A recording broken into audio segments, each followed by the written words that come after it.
Welcome to South Today. I'm David Allard. The top stories this lunchtime. We will hold them to account. Despite public protests, big changes to healthcare in Dorset are voted through. A&E, maternity and childcare services are all affected. I'm off the Sussex coast to witness the last of 116 wind turbines being installed 8 miles out to sea. And the very personal reason why two brothers will be recreating the journey of the cockleshell heroes.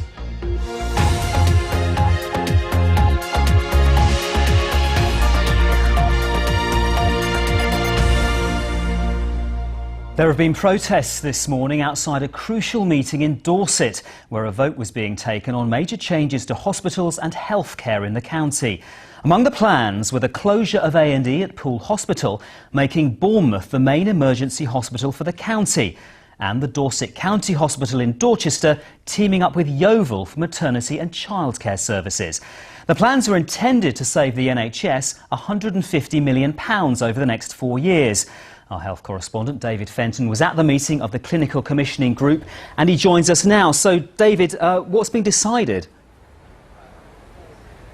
Well, everything was agreed, David, and unanimously there was no dissent in the meeting whatsoever. Not the case outside. As you said, there were protests going on. Many people here still worried about travel times to the big new accident and emergency centre that's going to be built in Bournemouth Hospital, about maternity and childcare services here in Dorchester, and also about what they see as cuts in general to services in Dorset. We've got to make sure that people can be near their children when they're sick. This is very, very important. The time that it would take to get to Bournemouth or to Dorch, it just adds on, you know, it just completely wipes out the whole golden hour. We've had over 79,000 signatures and the CCG have totally ignored that. The Yeovil Hospital's in Somerset, Dorset County Hospital's in Dorset, and services should be remaining in both hospitals. So David, what was the mood like in the meeting?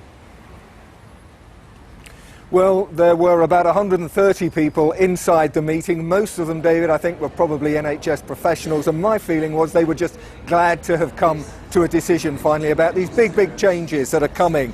We're talking about maybe £85 million investment now in Bournemouth Hospital, £62 million investment in Poole. There are going to be 50,000 people taken out of A&E visits over the next few years, and more people are going to be treated either at home or close to where they live. One final point, there is also a lot of changes in mental health services. 2 new retreats for patients are going to be built, one here in Dorchester and one in Bournemouth. All right, David, in Dorchester, thanks very much indeed.